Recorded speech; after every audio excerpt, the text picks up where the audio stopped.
Geneseo, did you know that one of the greatest horse racers in history came from right here in Geneseo? Well, we'll be right back to talk about it on Hidden Histories.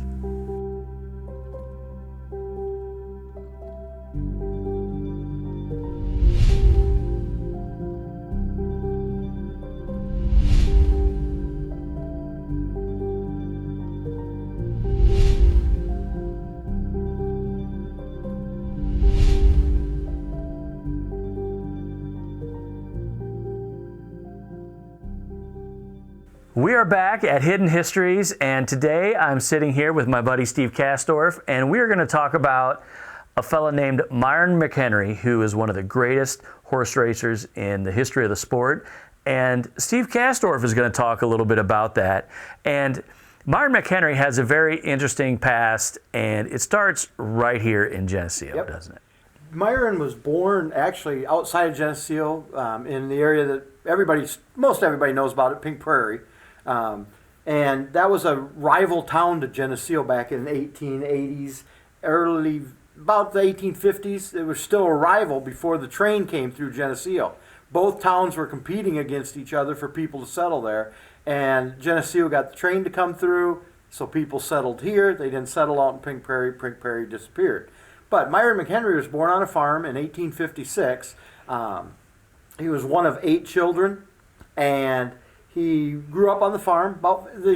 After a while, his family moved about 5 miles north of town, just outside of Pink Prairie. That's where he grew up, and he started to learn of horse racing then. He would challenge the neighbors. He would take his dad's work horses and race them against the neighbor kids. That's what they did for fun. And he went to rural school out there, and he worked with the kids and his dad on the farms, just like most of the farm kids did as he grew up. So he learned about animals, how to care for them, how to work with them. And Myron went to what was called Old Salem School, which was the one-room schoolhouse. Miss Hamer was his teacher. And the interesting thing about that was when Myron came back to Geneseo later in his life, 1911, his teacher became his nurse. And we'll talk more about that when we get to the end of his life, but it's just kind of that circle of life type thing there. When he got older, he ended up getting married to a girl from Atkinson, Ida Gearhart, and they were married, and unfortunately it ended in a divorce in 1909, but she traveled with him when he was traveling out and about, but sometimes things just don't work out. In this case, that's what happened. Myron, though, got his start racing horses officially in Gelva.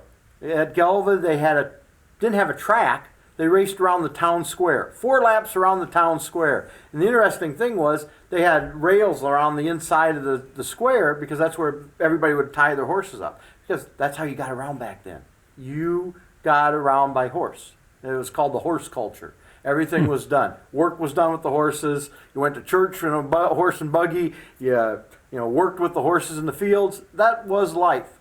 And they would tie their horses up, and then they would have a race. And as you were racing around the square and you're a little sulky and getting pulled around by your horse, you had to dodge the farmers that were coming into town. And so the track really was an interesting challenge for a race driver. And that was in 1880.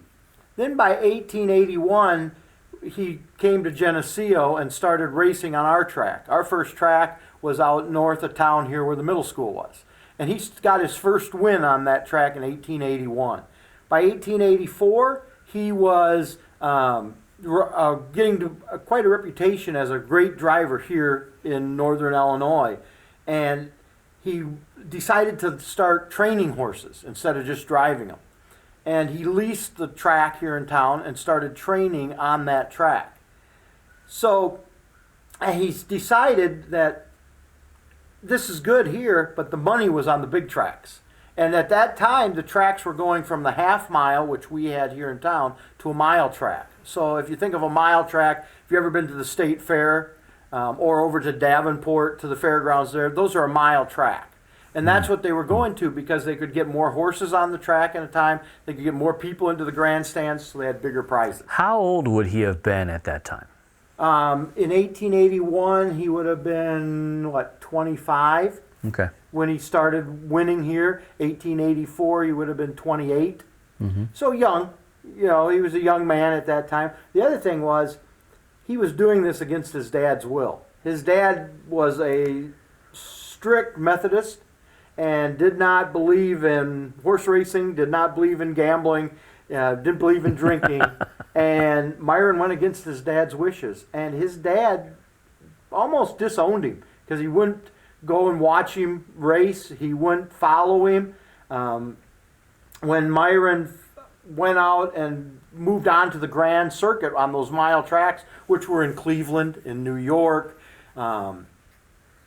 also on other tracks throughout the eastern coast, they would race on those mile tracks, and that's where the money was. So when Myron went out in 1884 out for the first time on those tracks, he took a horse from Geneseo. The horse was called Mabel A. He didn't win with the horse right away on against the big names, but he started placing. So people started seeing how he was taking this no-name horse from small Geneseo, Illinois, and placing against the big names, the guys out of Kentucky, the guys off the East Coast. And he was racing and doing well. So he started his career and started getting better and better at it and moving on. And he was now getting requested by the big horse owners to come and drive their horses.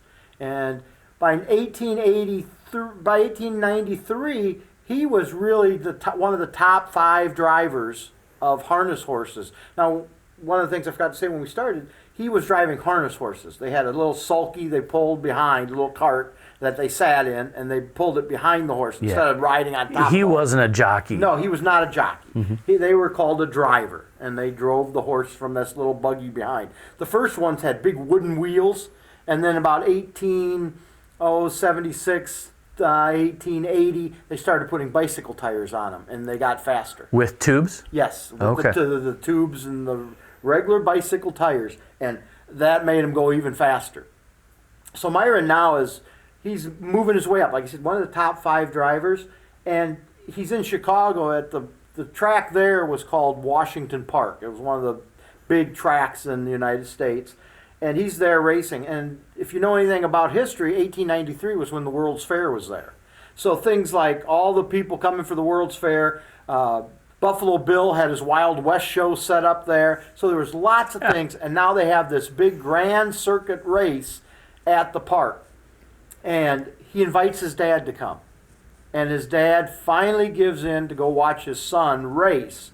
And the story goes that when Myron was racing and he's out around, his dad's sitting in the grandstand, and as they come down the front stretch, Myron starts from about 3rd or 4th place and starts driving the horse towards the front. And his dad gets so excited, and everybody's standing up, he can't see, so he climbs up one of the poles that are holding the roof, and he's standing there, and people are yelling at him to get down, and he says, "I can't, that's my son driving the horse." So it became the first time, and from then on, he was an adamant supporter of his son in the races. And with that push to the front, he got the nickname Wizard of the Homestretch, because that's how he would drive. He would take the horses out, and he wouldn't be out front right away. But then he would bring them in, and he would win by pushing them to the front down the front stretch. And that's what a lot of jockeys do now Yes. with the thoroughbred horses. Yes, they kind of sit back, sit in that 1st through 4th position, and then get along the rail and go. And that's kind of what Myron did with his sulky. He would kind of get on the inside and then just push to the front as they came down the front stretch. Were the tracks, the dirt tracks, because I imagine that's what they all were at that time, all dirt. were they as well groomed as they are now? Yes, but back then they just had basic dirt. They didn't have all the doctored up, racing, they call it racing dirt now. They didn't have that. It was just regular, like here in Geneseo, it was field dirt. And the guys would just groom it with, farm implements that were pulled by horses, and they would groom it. They would either call the track muddy or they'd call it heavy or light, depending on the conditions. But yeah, that's what it was. It was basically racing on dirt. It sounds like a rough ride. It was a very rough ride. Were there chiropractors then? I don't know. Maybe. I don't know. We have to call over to Palmer College. There you go, right? See if they were around. Because you'd sure need one, because there's no shock absorbers, like they have on dirt bikes, motorcycles today. There's no... And especially with wooden wheels. Yeah, the wooden wheel ones just must have beat them hard. And they sat closer to the horse back then.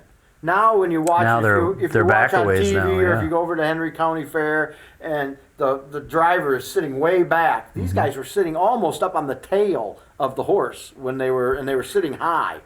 That's not where you want to be No, on a horse. not so much. But Myron made it work. He became the best driver in the nation. He won. There was a big, at that time, in the late 1800s, there was a big race down in Kentucky. It was the race for harness racing. The winner of the top race down there, because races back then were multiple days. They wouldn't just go, it wasn't like NASCAR. You come in for a weekend, they race on Sunday, and they go. They would be there for like Thursday through Saturday. Because Sunday was off limits. They didn't push Sunday. But sometimes they would even start on Wednesday and go through, or Tuesday. They would be there multiple days. Oh. And the horses would be pitted against each other by times. So it'd be the 2:30 class. So they'd run the mile in 2 minutes, 30 seconds. Or whatever. So that way they had competitive races. You wouldn't have a horse that run the mile in 4 minutes compared to a horse that was running it in 2. So they compared them, and that's how they ran. So the top class was the fastest horses. And down there in Kentucky, they paid $25,000 to win. And Myron McHenry became the first driver until that date, through that date, to breed the horse, train the horse, and drive the horse and win that race. And that really made him a big name in harness racing. So much so that people would write, horse owners and breeders would write to him and say, "Come and train our horse. Come and yeah, he was more into driving his own horses because that's where the money was. But he realized that he needed to check into some of these. And one of the horses that he checked into was called Dan Patch. And Dan Patch became the fastest horse in the early 1900s that anybody had ever seen. He took the world's record from about 2 minutes, and it was 1:59, and he knocked it down to 1:55 in the mile. And Myron was the guy that trained that horse to get it going. And that's what Myron did from 1901 through 1903. Those 3 years there, that's what he did. He drove Dan Patch. And that'd be another story some other time we'll get to, Dan Patch. And so I'm not going to spend a lot of time on that. But that's what he did those years. And then after he finished up with Dan Patch, he went in and decided he wanted new challenges. So he decided to try his luck at thoroughbred racing, where they had jockeys, but he wasn't going to ride them, or he wasn't going to be the jockey. He was just going to own the horse. So he was living down in New Orleans, and he had tried raising and breeding and racing thoroughbred horses. It didn't work out. There was just enough difference there in the horses that it didn't work for him. So he ended up coming back in about 1909, 1910. He came back to harness racing. And he was racing the horses, and he got back on the track. Like we said, his wife and him got divorced in 1909. That was about the time he came back to harness racing. And he started racing again, and he got back into the Grand Circuit, but this time just as a driver. There was other horse owners that paid him to drive their horses to win. Well, he wasn't as successful. He was still good, but other drivers, because he had taken 3 years off, 4 years off, and so he wasn't as sharp, but he was still good. And he decided in 1911 that he was going to raise his own horses again, train his own horses, have his own stable. So he found a place out in New York, the state of New York, and he started training a stable. I think it was 8 horses. And he was going to go out on the Grand Circuit again with these horses and race the horses. And they were in Detroit in October, so he made it all the way through that season. And they were up at a big meet in Detroit, big Grand Circuit meet, and he became ill one morning. So friends that were with him took him to the hospital in Detroit, and he ended up staying there. So his brother here in Geneseo with his cousin, they took off to Detroit, got him, put him on a train, brought him back to Geneseo, and he got back here around October 20th, and about 9 days later he passed away. And he had several different ailments dealing with his kidneys and things like that. The official diagnosis was a type of leukemia that killed him. And he ended up dying at he had his house built for his mom here. About 3 months after his mom died, he died. And it was in the house that he had built for his mother here in Geneseo. The house doesn't exist anymore. They tore it down throughout the years. But he then is buried in McHenry Cemetery north of town. An interesting thing about that is if you go out there and see the headstone, that headstone was purchased by a horse owner out of Kentucky. He sent a check to the bank here in Geneseo and says, get a headstone that's fitting for the world's greatest horse racing trainer there ever was up until that time. And so that's what they've got on the headstone out there. Huh. The world's greatest. And Reinsman it's called. And it's out there. You can go out and see it. And in 1958, 47 years after he passed away, the Hall of Fame for harness racing, the Harness Racing Hall of Fame, elected him into the Hall of Fame as one of the top jockeys of the time. So Myron was very famous during his time period, and it all started right here on our tracks in Geneseo. And one of the things too, and we'll talk about this in another episode, is that he actually built a farm, or bought a farm here in town, then built it up to be a show place. And it's where the Olsons are today, out by the canal, right across from the country club and Olson's farm. And that's where Myron was going to build a mile track, and he was going to have his thoroughbred horses there. And it just didn't work out, and we'll talk about that in another episode also. But he was going to make Geneseo his home. And that's one thing unique about all the athletes. They always came back. They always came back to Geneseo. He would go, but he always came back to Geneseo. The ties were here. Myron sounds like a drifter. He sounds like one of those people who would take off and go. He'd go to a different city, wherever he thought the draw was. Yes. And we were talking before the show that he's one of those people who enjoyed the pleasures of the time as well. There was one story I read when I was doing research on him, that it was nothing to run into Myron McHenry and he would have $25,000 on him.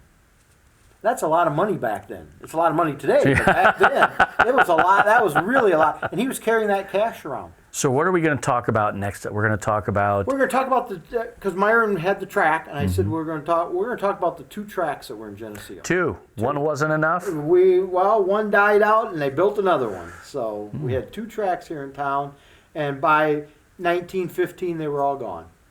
So well, they didn't last very long, did they? Nope. But we'll dig into that next time. We learned a little bit about Myron McHenry, and we're going to talk about two horse racing tracks coming up next. And they did a little bit more at those tracks too, if I'm not mistaken. Yes, they were that time very similar to the modern day sports complexes, like the one over in Bettendorf, the TBC or TBK or whatever that is, sports complex over there. Very similar to that, where they have multiple sports going on at it. And maybe even Bristol Motor Speedway, because I guess they're going to be playing baseball over there now too. Yep. So anyway, thank you for watching, and we'll talk about all this stuff and more on the next episode of Hidden Histories.